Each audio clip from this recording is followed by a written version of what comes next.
Hi, I'm Rook, And I'm Salan. and thank you for joining us, two pondering pagans, for another episode of Eclipsing the Shadow. Woohoo! Woohoo! Yeah, I'm Today we're going to excited. get me too. This was actually chapter two. We're starting Descent into Darkness. Mm-hmm. Quite a lot in that chapter. Look at that hair sticking up. Oh, mine is Ooh. too. Yeah, so the oh, my hair's a mess. I don't really care though. This is the chapter, like Rook said, chapter 2, Descent into Darkness. And I think what's kind of cool about this one is this is like the prep work, the getting started soon part of the book that we're currently using for our shadow work from Christine Jetty. So I think it's pretty cool to do that and to think about that prep work. And even though this is just one chapter of prep, the pieces in it may take some pretty honest self-reflection, actually. And it's a really good easement into just getting that starting point. So where did you start? What was the first thing that stood out to you in this section where it starts with "for brave souls only"? Yes. So it starts immediately about what we'll be going over. How sad is sad? Purpose of pain, shadow altar, preparation. Those are some things in the chapter that we'll go over. But the first thing that popped out was that question: How sad is sad? And when is the sadness more than I can handle without the help of some other person? Yeah, I think that's probably the most important part. Is really the key factor of knowing what's the limit. And you may not always know exactly where that is, as far as what's the specific trigger or how to name it. But that's part of the work. Is trying to figure out when is it a moment where you need to talk to somebody. And if you're asking yourself the question and you're saying, I'm not really sure if I need to talk to somebody right now. I'm not sure. Then that means you probably should.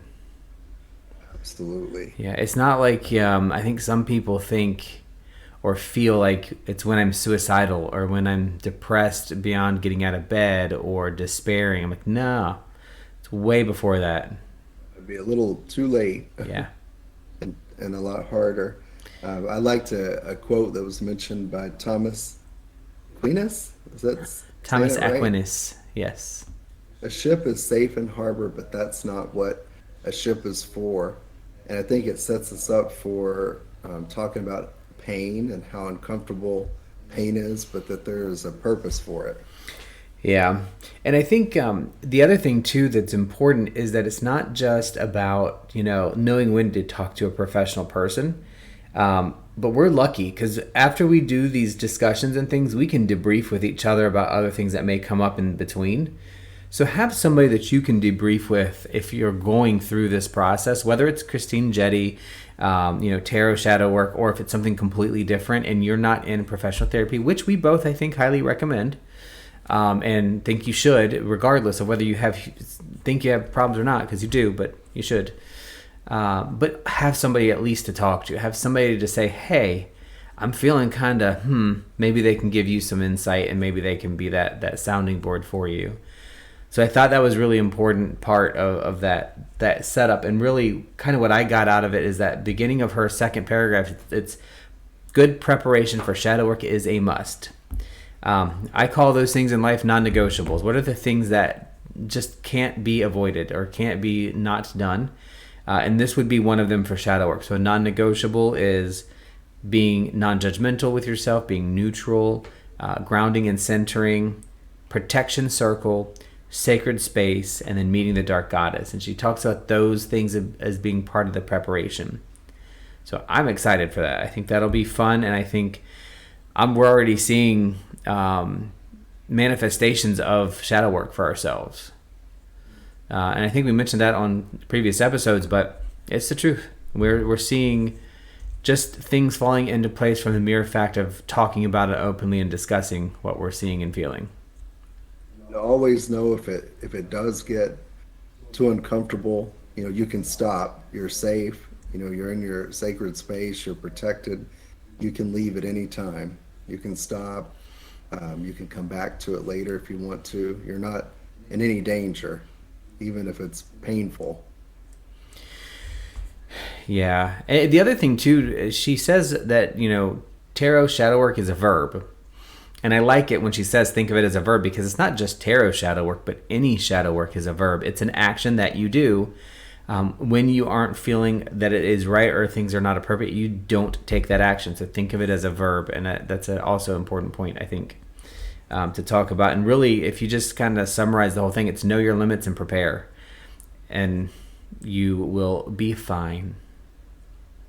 Part of that for me, I love to read, and you've done more than me. I'm about to start a book that you just finished that's really good. But a point too that's made in here is reading is good. That's part of the preparation, but no amount of reading, even though it feels good and that's something I enjoy doing, can take the place of actions you take on your own behalf. Yeah. To work with what you uncover. Yeah, and just to plug the book, it's a well-known book. There are a lot of parts of it that I don't like. It's Owning Your Own Shadow by Richard Johnson, I think. I get the names messed up every time I try to say it, but it's very Jungian-based and very shadow-based part of the process. But what's interesting, and there's some Christian overtones to it, which there are some pieces I don't like. But overall, the message is very clear that, this is a control factor of you. This is you. It's all you. It's your work. It's your process. So I found that very enlightening and matching with what Christine Jetty talks about here and with what I've learned about as it relates to shadow work in my past. It's a you-directed process, but there are many people, professional and not, that can be the banks of the river, so to speak, to keep you in the middle so that you don't go on dry land. So we might even end up doing a discussion after this on the shadow, as far as our shadow work, because to me that book is part of my shadow work. Might not be active actual shadow work, but thinking through those concepts that are mentioned are really interesting. So we'll have to come back to that when we're through a lot of this part. She talks a lot in this chapter in the beginning about how attitudes can help or heal. If we feel good about ourselves, we've got a good outlook, we attract like a magnet good experiences and things to happen to us. But if we don't love ourselves, we really open the door for negativity or bad experiences, because that's what we're thinking and attracting. Yeah, and that goes right into the next little section that comes up on the page 22, which is attitudes can hurt or heal, right? And we talk really about, when we feel good about things in our lives, we let good things happen a little bit easier. It's like the grease for the wheel. And when we don't feel good about ourselves, we tend to accept and allow the bad things to continue to happen. So it's almost like an immediate self-fulfilling prophecy on how you're doing things. But that's really important, and it almost made me think of as above, so below, as within, so without. Your thoughts are and your feelings are your reality. In other words, really. Yeah, and we can, from our experiences, we can learn and grow from them, or we can stay in the shadows of blame and shame. But it's a choice no matter what we do, and if we choose to learn and grow from it, that equals freedom. Yep, you always have a choice. Always have a choice. Always have a choice. It may not be between things that you really want, but there's a choice there to be had.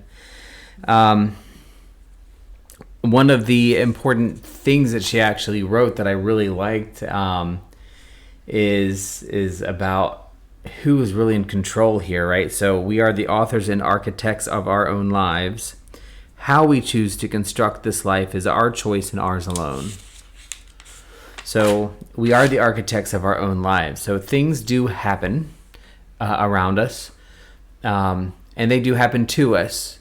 So our choice becomes, how do we respond, how do we address, and how do we react and engage those things that happen to us or happen around us. And that's where we tend to get into the space of, oh, I'm so unlucky. Why do bad things always happen to me?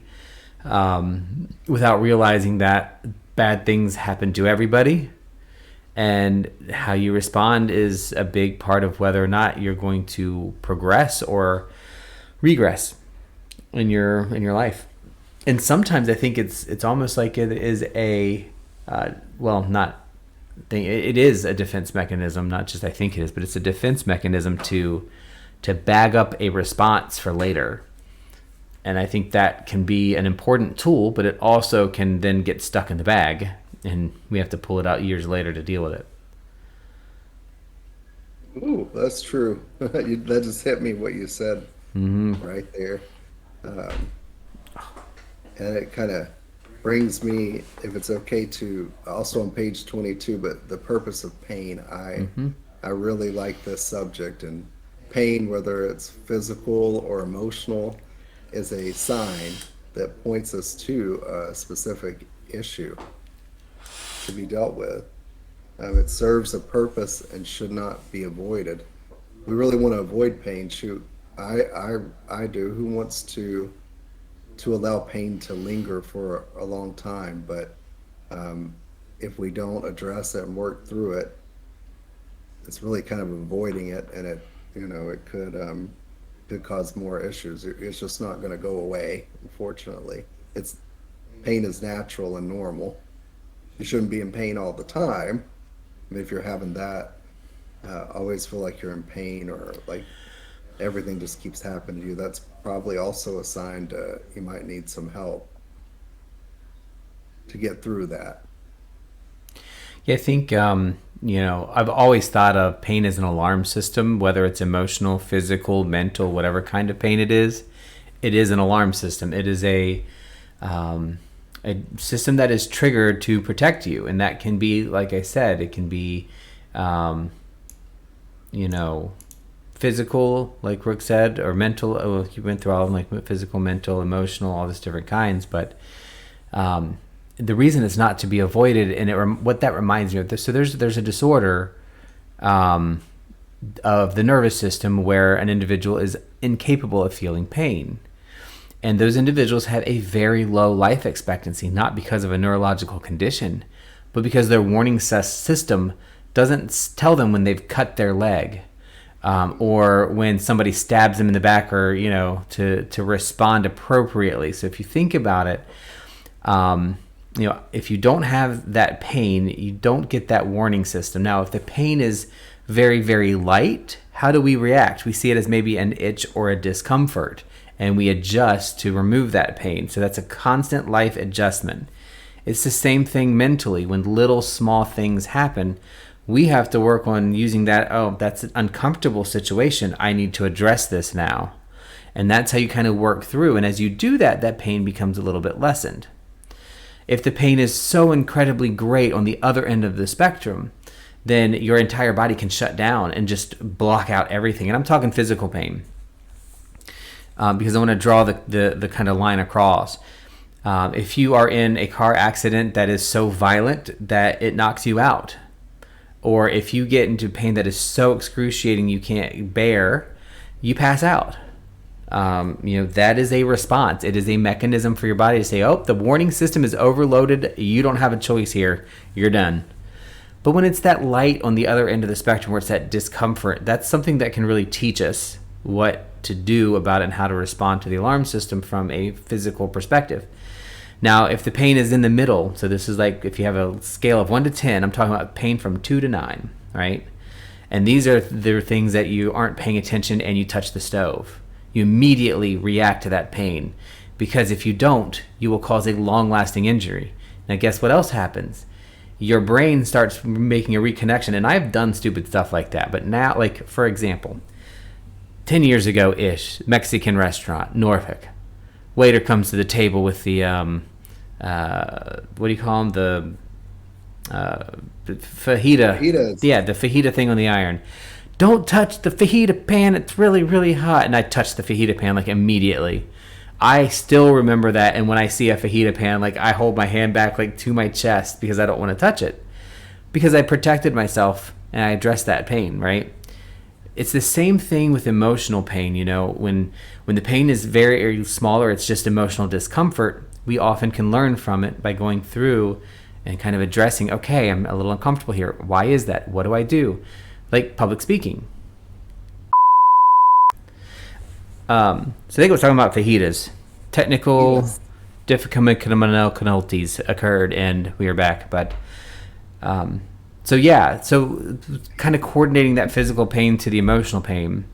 When emotional pain and discomfort is really short, and it's discomfort more than pain, we can learn something from it. We can address it like pretty actively, like currently, like, hey, oh my God, this is uncomfortable. Why does this feel this way? What can I do about it? And over time, you can overcome that pain and work through it. When the pain is emotionally so excruciating that it's traumatized, it is the same thing. You emotionally black out. It is packed away as a trauma. It's gone. You're not going to address it until either you actively choose to address it, or it forces itself back out in such unhealthy relationships that unfortunately you don't survive. And that's the same thing. You can physical pain, emotional pain. Those things can cause you not to continue living. But when that pain is in the middle again, emotional pain. Remember, we're talking on a scale of 1 to 10, the 2 to a 9. That emotional pain in the middle can become chronic. It can become devastating. It's just so much that can be learned from it and done with it, but we have to kind of work through it and address it. And I think that is really important to understand the purpose of pain, because it's not just there to get on your nerves. It's there to tell you something. And if you're having some significant emotional, psychiatric, mental, whatever kind of pain, physical pain, there's a problem. If you have chronic back pain, you get it checked out. Chronic anxiety, you get it checked out. You work on those things, And I just think that it's important that people recognize that pain shouldn't be avoided, like she says. That's a huge thing. And, it's there for a reason. And then the shadow work, this is the last thing I'm going to say, and I'm going to let you run for a minute, because the shadow work is what gives the pain a purpose. So the shadow work takes the pain that we don't necessarily understand and tags it with a little text, says, hey, I'm in pain right here. I hurt, and I hurt because you felt this way and you haven't addressed it, and you're still responding to that now. Let's figure this out and go through it and get to the other side of it. So. And your points, it causes me to wonder, why do, most of us, when we have a physical issue, a rash, a sore throat, a pain, a broken foot, something that hurts physically, unless we're unable to, for financial reasons, or don't have insurance, we go get it checked out. Why don't we take care of our inside and how we're feeling the same way? It's just as important. And I've recently found out that when you do take care of yourself through something like this, shadow work, talking to others, reading, therapy, medication, you can feel so much better that you don't even realize the last time that what it was like to feel good. But why don't we take care of the inside and the mental health like we should? It's something to think about. And suffering. Oh, go ahead. I just wanted to add to that. I think you're right. I think we do it less, but I think we do take care of our physical and our emotional and mental pain the same way. Because, chronic back pain, for example, I have aches and pains in my back. I still haven't gone to the doctor to see about it. I'm ignoring it because it's not enough of an alarm system to make me feel like I need to. And I think emotional pain can be the same way. But when you also think about it, at least I was told my whole life, to be a man, you have to be strong and you have to not cry when you have pain. So if you can't cry when you have physical pain, how the hell are you going to cry when you have mental pain, emotional pain?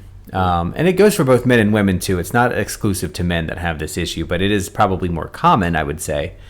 But yeah, we are constantly being told that our pain is not necessary. Nurses, oh my God, we do it all the time, and it's very frustrating.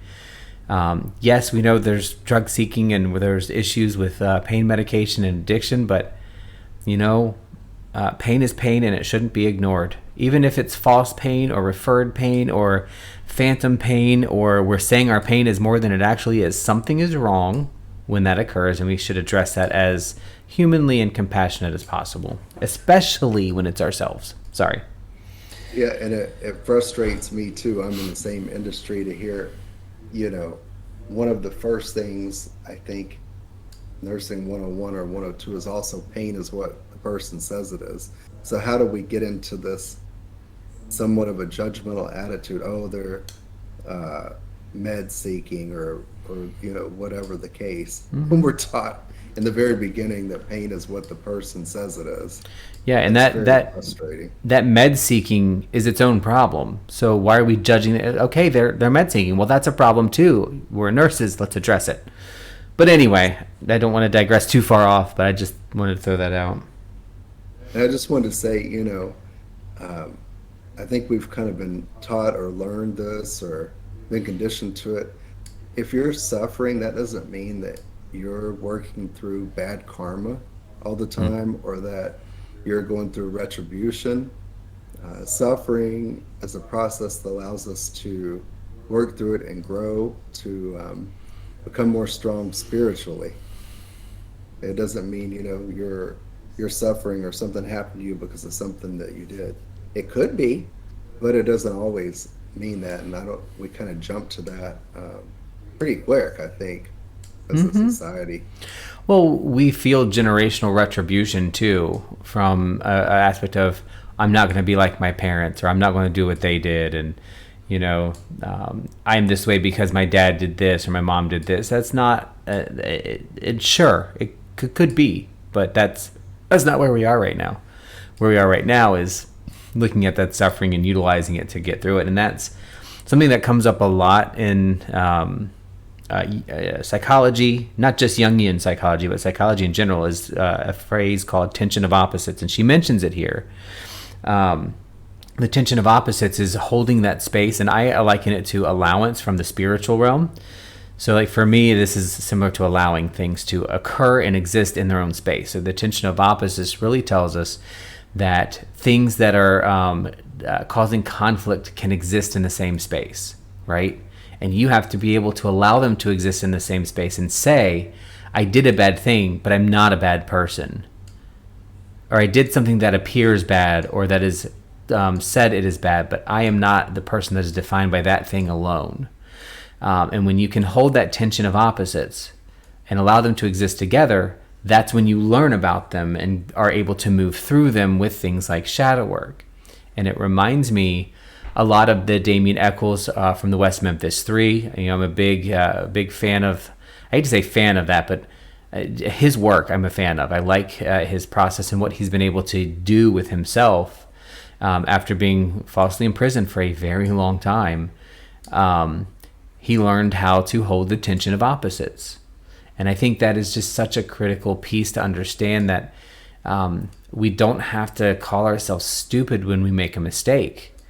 We have to say, okay, we made a mistake. That is not good. But I am a good person. I do things as best I can, and I'm only human. So what can this mistake teach me? Where can I go next? And that's really when we get into the tension of opposites, is allowing those things to exist in the same space. It's very similar to when we talk about, balance and the left and the right hand. But, my theory on balance is ever changing. And especially after reading the last couple of books, I think I have a new perspective on that type of balance. And I think it's so different. When you have balance of things, people expect, and this is a fear of mine, but people expect in general that when things are balanced, they're gray, they're in the middle, right? And that is so opposite of what being in balance actually means, especially psychologically. But it means allowing the bright, I can't think of opposing, like black and white, opposing representations. It's allowing black and white to exist at the same time in the same space on both ends and in the middle, not just mixing them together and making gray. And I think that is something that people think often when it comes to our mind and our psyche and even shadow work. And I bring that up because it's still a part of that tension of opposites process. And I'm going to talk about that more later, but this, I think, really takes us into the real meat and potatoes of the how sad is sad, right? So if you want to run with that one, because I know that's something that spoke to you really early on, and I think it's extremely important. Yes, and I wanted, real quick, something you told me years ago about balance was that, as you said, it doesn't mean 50-50 or black and white or gray, but sometimes to be balanced, you're 80% of one thing and 20 of the other, or 70-30. It's not always 50-50. Yeah. And that was a really good point you made to me before that I remember and I Uh, listened. I'm glad, and it's hard to explain it in more detail of what I understand and feel now, because I've said that I think probably for 20 years, that balance isn't about half and half, and even more so, it's about the relationships that we are in. Sometimes I need to carry 80% when things are not going well on the other side, and vice versa for different things and different reasons. And the same is true in life, in spirituality, in our religious studies, in our personal growth. Sometimes you're going to be all the way on one side, and you can't judge yourself as being a failure for that moment. Like right now, I'm highly engaged in psychological processes and my spirituality. That waxes and wanes, right? That doesn't mean we become unbalanced. It just means our perspective may shift a little bit. And the search for balance isn't really even, to me, the search for balance. It's just the search for being, which is what we're doing here.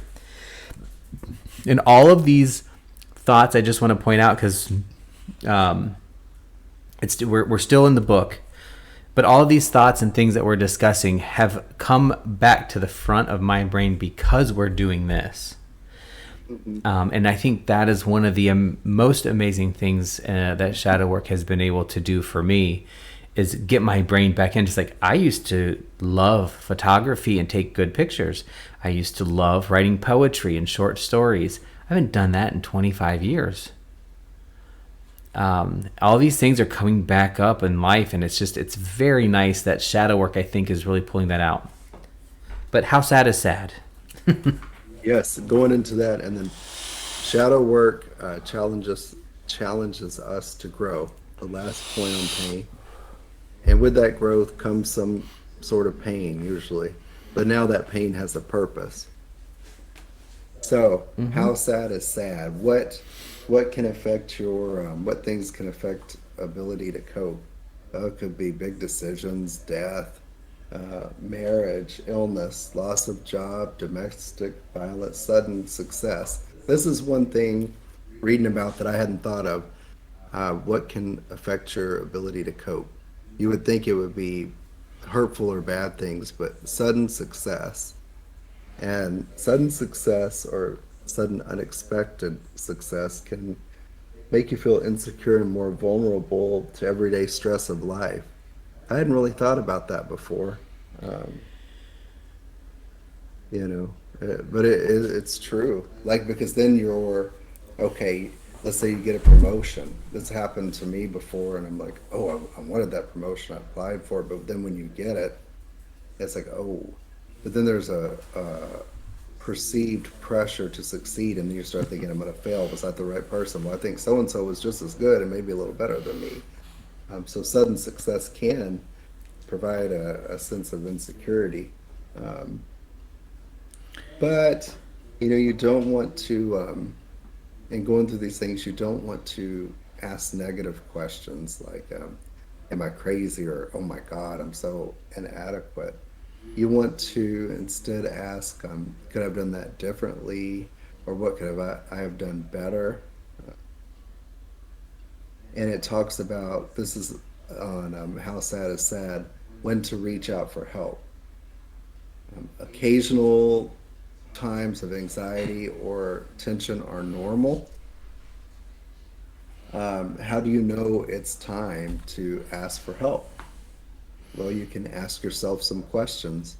I think you had a couple of good ones, but um, one that I have is, has my personality changed?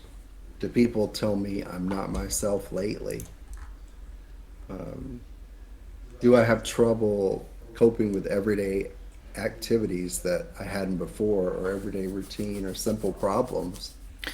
Yeah, I actually went through those questions because she pretty much says ask them all to yourself, right? And She does. it's very interesting when you go through them and actually answer them. So, point out for me is recognize that we're resilient. Human beings are resilient. We just are. We just need a path sometimes to know where to walk. And then the shadow work is really like, being honest about it and admitting where your stressors are. And that's hard for me. I don't like to say I'm stressed about something or something's bothering me. That's really difficult for me to do. So I went through and I answered these questions. And the questions that got number ones, do people tell me I'm not myself lately? I've been getting that at work a lot. You seem very stressed. You seem like you're not as happy as you used to be. So that was a little concerning to me. Has my anxiety level increased and am I less able to tolerate change? Absolutely currently true for me. However, I feel relatively prepared and capable of adjusting to this. I am less able to tolerate change though. Right now it's changes that didn't bother me before are now causing me a near catastrophic reaction. Like if they even delay my plane 20 minutes, I am having an inappropriate or inconsolable reaction to that sometimes. Again, I need to work on that myself. Has there been marked changes in my eating or sleeping patterns? Rook, you know this. That is a 10,000% yes. My eating and sleeping habits have completely been turned upside down and sideways. Now that doesn't just mean for the record that like all of a sudden it's gotten bad or changed. It could be either way, for any reason. But that one really, really struck me. And then, has my use of alcohol or drugs increased? Do I become defensive when someone mentions my use? Do I need alcohol or drugs to get my day started? Am I having financial trouble because of alcohol or drug use? No, but because of my tarot addiction, maybe. Do I feel need to hide my use? No. Interestingly, though, I actually have, in an overall, I have decreased my alcohol intake quite a bit from where I used to be.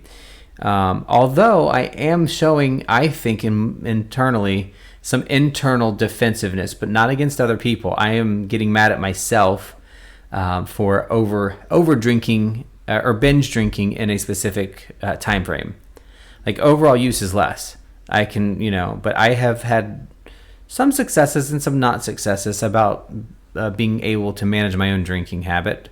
And we didn't drink for many, many years. Even while we were together, we didn't drink at all for a while. So those are the things that I have identified. Now she says, if you answer yes to any of these questions, you should see professional help. Well, guess what? I agree. You should see professional help when you answer yes to these. Now, am I seeing professional help at this moment? No. I'm highly thinking about doing it, and they say when you think you might need it, you should. And I'm certainly not afraid of it. So I think that might be something in my near future that I have to work out with my travel schedule. But those are the things that I'm seeing as I go through. That's really the first part of my shadow work. Like that's my first entry into my journal, is the questions I answered yes to. A big one for me. Oh, sorry. Go ahead. No, I was just going to say, and I think it was really important for me to answer that and to be honest with myself and say, I don't think my drinking is out of control by other people's standards, but it is out of control by my own standards. And that's where you need to be. You need to say it for your own standards, and that's where we have to work from.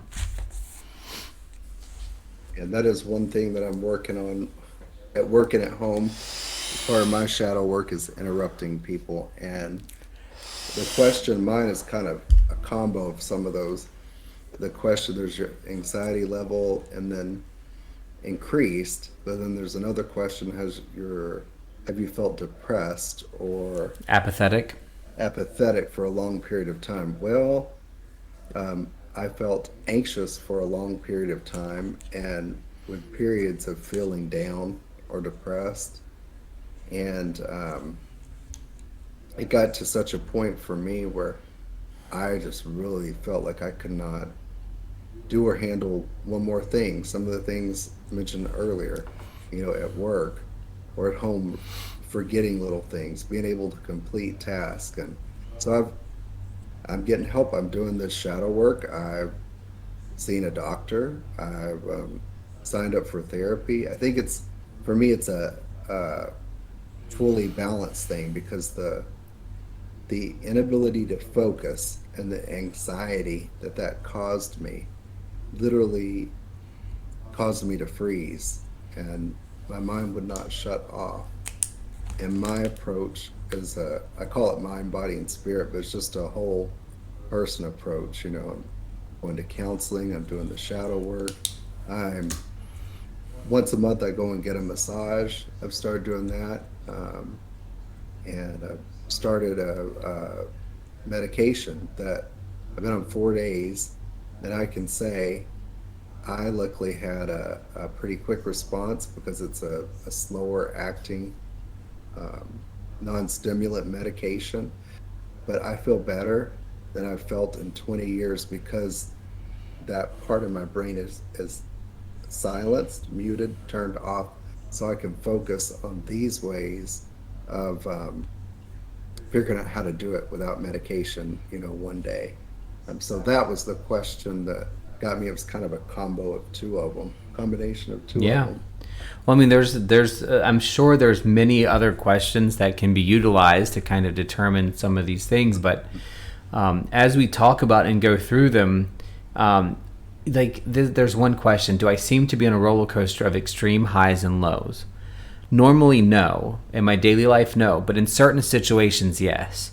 So do I answer yes to that question? Do I have a problem? I do. So one of the things that I uncovered through this, we haven't even started the shadow work yet, like from this perspective. We're only doing the preparation.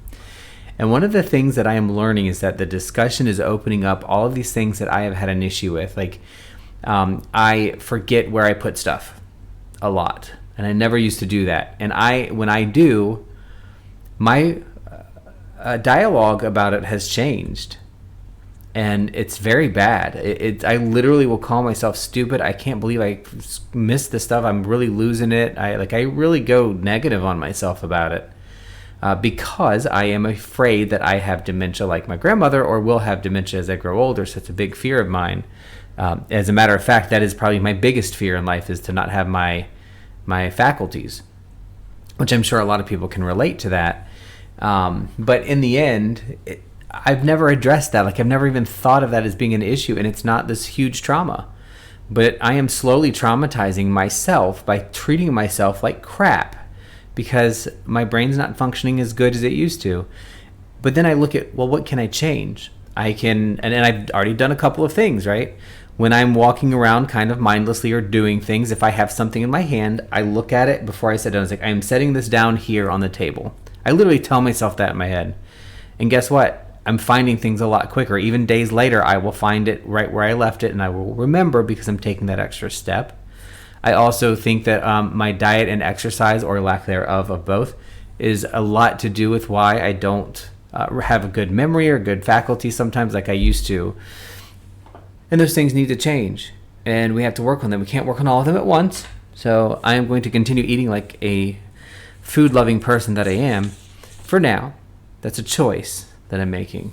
But the rest of the things we can start working on, and that is where we go. That is where that whole resilience takes us into, I think, the next section of promise of shadow work, unless you had anything else to add on those questions. Mm-mm. Nope. Yeah. I'm good. So the promise of shadow work is really where it's next, and it's basically a repeat of shadow work is going to help you do you, boo.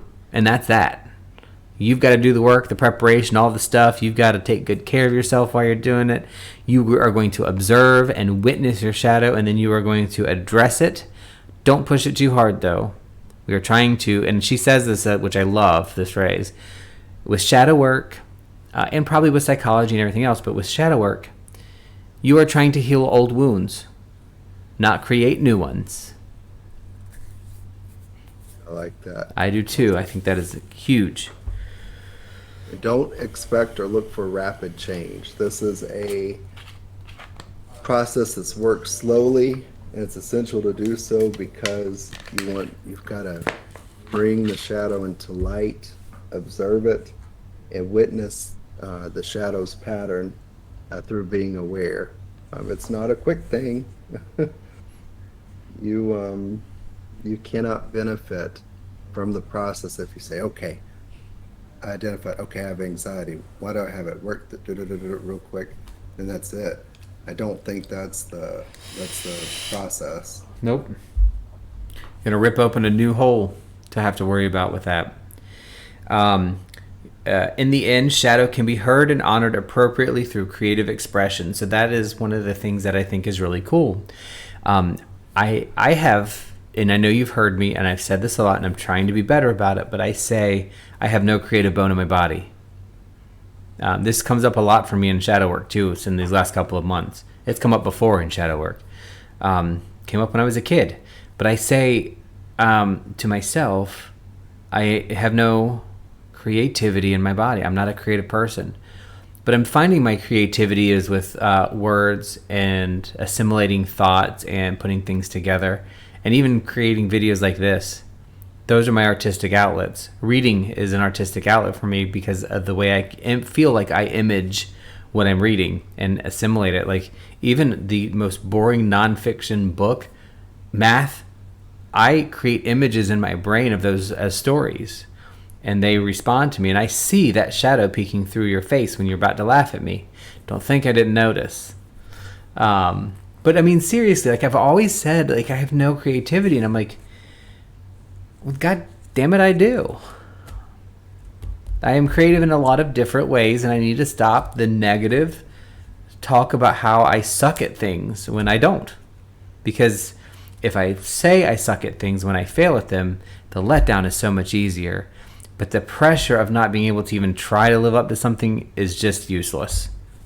It's just not necessary. It's not appropriate. And so in the end, we're going to work through it, allow it to come out in creative expression, and regain our place as the author of our own life, which I've heard that in many different places. So that was a big piece for me.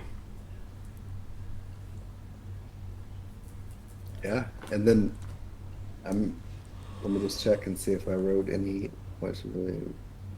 Oh, I got into next. I had got into building your shadow altar. Did you have anything else before that? I do. So one thing that I wanted to point out, and that is she kind of goes back and reiterates what is the preparation. And so that is grounding. And then when you can ground, you can safely self-observe. And then you can witness the experience. And then let it happen without taking over. And then slowly start reintegrating those pieces back in, piece by piece. So that preparation that we're talking about throughout this whole chapter of Descent into Darkness is about identifying where you are having issues, or identifying your resources, identifying your outlets. It's about recognizing that this is a slow process and that it can hurt, but that you have lots of support, and that the purpose of pain is there to warn you, but not to become a distractor or an actual barrier. And that as you get into prep, it's grounding, meditation, and some other things that she's going to go through, which takes us into the creating the sacred space, which I'm going to find very difficult because we have a lot of sacred space in our house, I think. And this is probably going to be the first one that's really personally personal. Yeah. Yep. And this is a little ahead, but I want to say this comment and then go back. So what's the goal? The goal of a shadow altar, or creating a shadow altar, is to help you focus on important spiritual work. Your intuitive or creative side is fed by images. The shadow altar should provide some kind of stimulation or sensory experience. It's there to communicate with your unconscious, and should have anything on it that has meaning to you. It should be creative and visual. That's what I was trying to say. Yeah, she makes a point, and I hope I'm not interrupting, but I think one really good phrase is altars make spiritual physical. Oh, yeah. So she's Yep. you're converting that spiritual thing into a physical space, and you're also then using that physical space to convert your mind back to the spiritual space. So it's a portal. of some sorts. You know, it truly is a portal. When we stand in front of our North Earth altar, we think of and are thinking of things that are earth related. When we're standing in front of our fire altar, we are thinking fire and creation, creativity, transformation. We're thinking all of those representations. And the shadow altar looks like, we haven't done it yet, or I haven't done it yet, but it looks like it's going to be the thing that says, okay, when I'm in front of my shadow altar, what am I going to do? I'm going to be transported to the area where I'm comfortable and safe working with my shadow. So I think that's a really, really awesome way to put it, and a very important point. And it reminds us of what we forget in a rushed world. I like that purpose and point. Um, it's a good place for reflection, purpose, connection. Connects you with your deep innermost self, and it helps you work through emotional pain.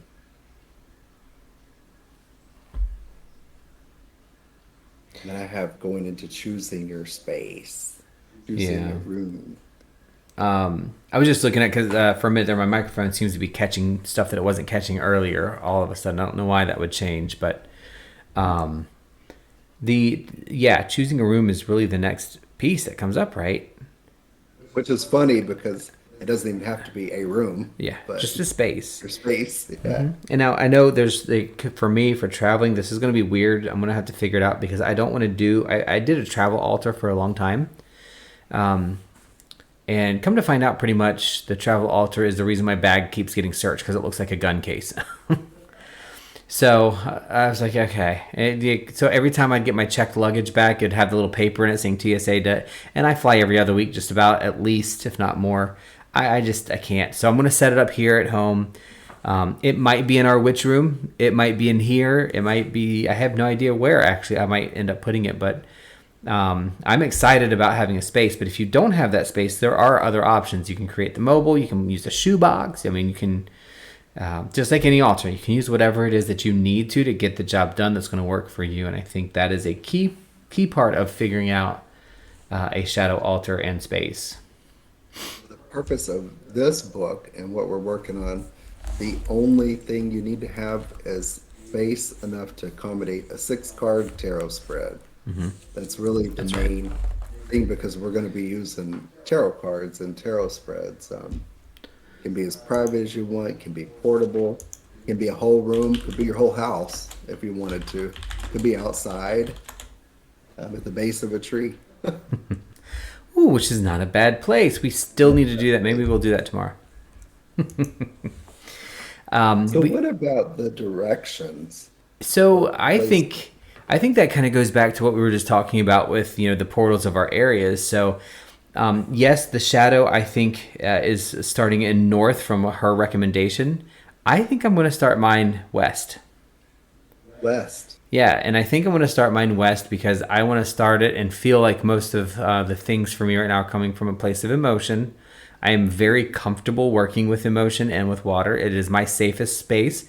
Now, I'm obviously, like, all of my signs are earth related, and I'm very earthy, and I feel very connected to earth, but I feel more connected to water at times, and I think that's my starting space. And west is the place of ancestor, generally speaking, and I just think that that's the best protective spot to come from. Now, and when you're looking at all of the circle, in most cases, the north is the area of protection. That's what earth is. It's the strength, it's the protection, it's the home, it's all that stuff. So north is still a really great option, but I do think I'm going to start with mine facing west. And I think Right. one of the things we'll do is, as we do the tarot shadow work, as I think you'll talk about a little bit about the movement, we're going to see whatever direction that we're working through in that shadow work as we move and adjust things for us. And obviously you can adjust the direction that it faces. You can adjust colors, stones, things you have on the altar to represent what you're working for. If you're trying to work with self-love, you might have rose quartz or universal love rose quartz. If you're like me, beginning, and you want to dive into it's a mystery, right? To me, shadow work is kind of a mystery, so I might use black, like for my altar cloth, which is for mystery, death, um, the night, because it's uncovered, and I'm trying to go down and find it so then I can work with it. But you might have a different purpose when you start. You might want to, have purple for healing, wisdom. You might face it in a different direction, like mystic. You might face it to the east for air, or the south for fire. Yeah. So, like, my first thought is if the overarching theory that you feel is confusion, then you go air. If it's being stagnant, it might be fire. If it's emotional distress, it might be water. And if it is lack of stability or too much happening at one time, or even anxiety, it would be north. That's just how my brain works, and I think that's an interesting way to look at it. Now, that's not what she says. She doesn't say either way. She just leaves it open, which I love. One of the things I really love about it is very personalized practice. With, again, she's giving us the banks of the river so that our ship can float through it appropriately and not run aground. And I love the style and the way this is written, like, truly. So, but all the colors and different oils and incenses and things that are available, aligning with shadow work, what she calls as heavy scents. And I think of them as, that's probably the best way to call it, because I wouldn't be using things like lavender or most florals. For shadow work, for me, I want to have a complex, rich scent that is going to kind of transport me. So I'm thinking things like mixtures. I think my first one is going to be my favorite mix of the cardamom, black pepper, and not cinnamon. Clove, thank you. Because there's something in that mix that gets me to a certain place that nothing else has been able to do. And that's going to be the oil that I choose. And I think I will actually I have whole cardamom seeds, cardamom pods. They're not the most tasty thing in the world, but I think that's going to be a flavor that I'm going to utilize as my part of my meditation, that bite into it, that transportation, to kind of get you there. From an incense perspective, it could be anything to me. There's no incense that I've not liked, that would be helpful, I think. And then I think flowers is something I really would like to look into more, because I'm not a floral person. I'm not big on understanding flowers and things like that specifically. So I think I'd like to get some, like, lilies, jasmine, night blooming flowers that they're talking about, and orchids that she mentions, and just use those. Like, I really think that might be our way to do it. And go buy a bouquet at the grocery store and then go from there.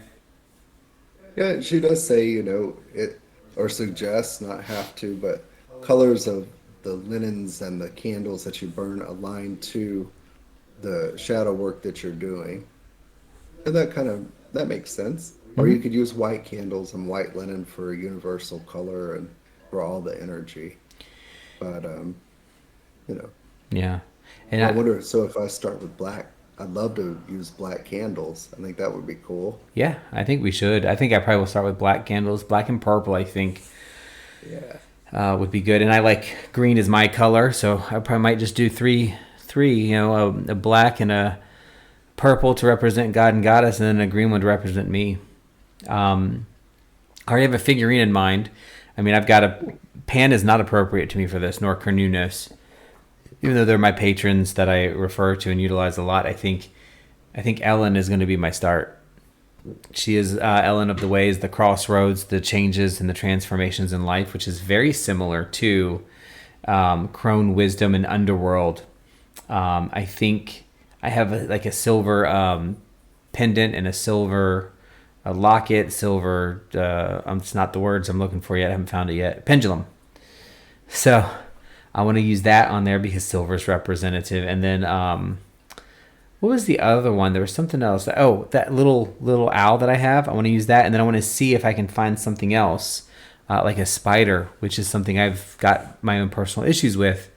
but a nice one, like a good looking, not just like a kid's spider thing, something that's really dark and looks good, and that I can use for objects, because I think that's going to be important for me. And I am also going to utilize sigil work on all of this, because I think that's something that I really enjoy doing as well. Like that, yeah. I don't think I could use my deity that I work with a lot for this either, which is Lord Ganesha. It's not appropriate for this work. I'm gonna have to find someone more appropriate, maybe Hecate or somebody like that of the crossroads to meet me there. I have a good Might book be on Baba Hecate. Yaga. Got a Ooh. couple. Oh, I have a Baba Yaga book too. I have a book on everything just about. I think the key factor is not to just be like, oh, I'm decorating with dark goth things. Yeah. It's not decorating. It is finding the things that speak to you and pull out. Now, spiders will pull me out of shadow for sure, or into shadow. I mean, stones and crystals. I always like to have black tourmaline with me. It is a huge puller inner of bad energies. Filter, is a better word. So we'll definitely be involving stones and crystals, but I'm just excited to set it up. I think I'm going to get all the pieces and set it up at some point in the next week or so, and then we'll share it in an episode for sure. Oh yeah, definitely. And then go from there, from that perspective. I mean, it goes into talking about like metals and all these other things, herbs, plants. Yeah, I don't know that we necessarily need to go into all those details, because you're going to have to pick what's right for you, truly. No, there was one item though that was interesting to me, that out of all of that, because the stones and the incense, the flower, all that is really personal, the colors, but it was about apples. And Ooh. apples represent knowledge, symbols of the soul. Apples signify death, rebirth, and wisdom. So I might have an apple or a representation of an apple on mine, and it might be a black or purple one. Might be one I get a fake one and paint it, as a representation. So that was kind of something neat. I didn't know about apples. I wouldn't mind painting an apple black, like something from the Dollar Tree or something. That'd be pretty cool. I like apple representations. When we made the stuff that we made quite a while back with apples and stuff, when we cored them, remember we kept the 5-pointed stars, and that, I think that would be something we could use too. And yeah, so I did actually get into on our final page that I went over this time, the grounding, centering, and circle of protection, but I stopped there on that page. So I think that's probably the part I would say we can end on, is about the altar, and then work into the next one with the following on page 31 on. So what's happening is we're basically getting through a section every 2 discussions. So every 2 podcasts, or whatever you call this, episodes. So we have one more episode to get through the descent to darkness, and it goes into grounding and centering, protection, which I love sigils for that. And then the 3 faces of the goddess and the dark goddess, and that will be, I think, really, really fun, to get through. Want to meet the dark goddess? I bet you do. She going to cut you. So, I think the grand takeaway for me in this episode, or this discussion chapter, part of the book, whatever you want to call it, is pretty much, shadow work is not easy, but it's not hard. It's a process, and it takes time, and you don't judge yourself. Don't try to push yourself harder than you can handle. Know what your limits are. Know how to protect yourself. Know when to ask for help. Know how to ask for help. And then start getting prepared, and do it slowly. Take your time. Work through the processes. If it says take 10 days to meditate, then take 10 days. There's no rush on these processes. Your baggage isn't going anywhere. So that really is my takeaway from this week. And then next week, it's going to be really cool to discuss the rest of our details there. I'm excited. So that's my it for today. although pain might be painful, for me, it has a purpose and it shouldn't be scary. If you're going through something, it doesn't mean you did something wrong or are working through karma or retribution, but it allows you to grow through it. Yeah. Yeah. Well, with that, we are going to say goodbye for today. So if you have anything you want to share, please feel free to comment and write that below. Any thoughts, ideas, share them with your fellows. Just be kind. If you enjoy this, like it. And if you want to see more of this and our other videos, click on subscribe. Thank you for joining us. Till next time, Till I'm next Rook. time. And I'm Salann. Bye. Salann. Salad. Salann. Salad. Oh, that's a new one. That's a new one. Toss that salad. All right, I'm going to stop recording now. Bye, Okay. y'all. Bye. Bye.